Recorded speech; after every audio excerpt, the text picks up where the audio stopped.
Have you ever heard of a place on Earth that's almost completely untouched by modern civilization? A place where people live like our ancestors did thousands of years ago. Today, we're rejourneying to one of the most mysterious and isolated places on the planet, North Sentinel Island.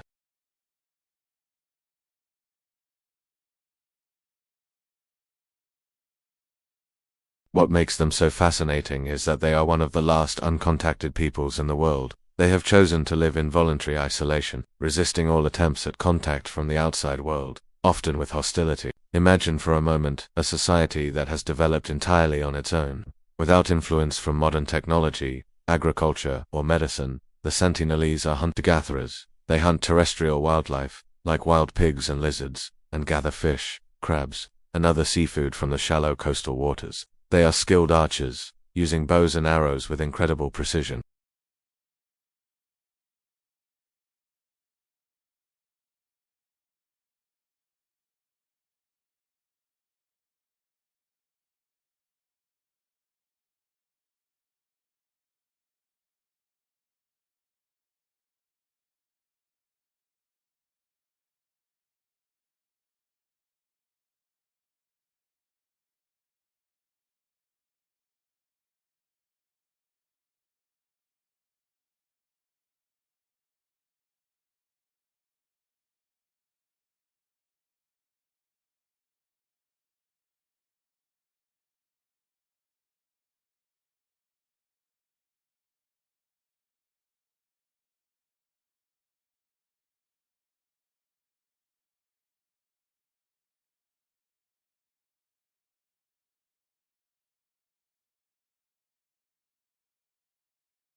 A famous moment in 1991 showed a brief, seemingly friendly interaction where they waded into the water to collect coconuts directly from the hands of the researchers. However, these attempts were eventually stopped in the mid-90s to protect the tribe.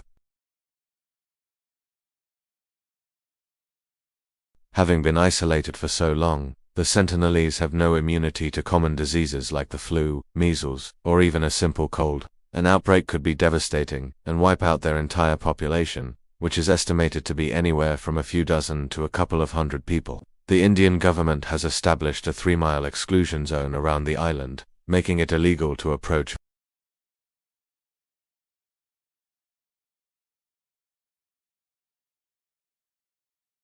It's a policy of eyes on, hands off. The Indian Navy and Coast Guard patrol the waters to prevent any tourists, fishermen, or missionaries from entering this protected zone. Despite these laws, tragedies have still occurred.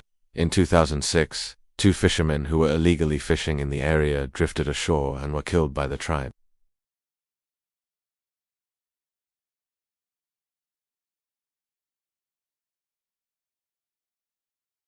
These events are sad reminders of the dangers and the profound cultural clash that happens when the modern world tries to force itself upon a people who have clearly chosen to be left alone.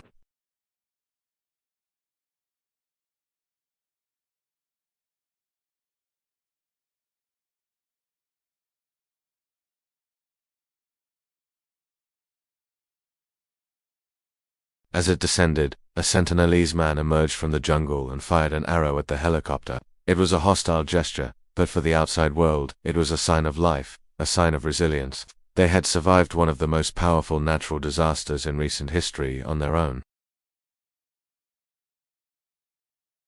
On one hand, there's a natural human curiosity to learn about their culture, their language, and their way of life. On the other hand, there's the moral obligation to respect their right to self-determination and protect them from the very real dangers that contact brings. The consensus among anthropologists and human rights organizations is clear. They must be left alone. Their survival depends on their isolation. They are not a lost civilization or a primitive relic of the past.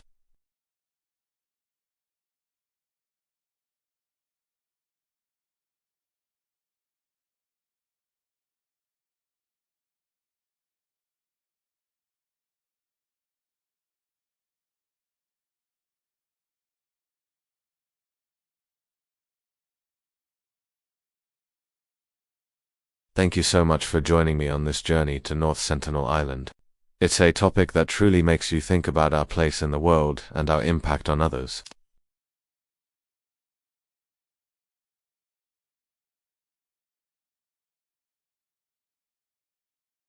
See you in the next video.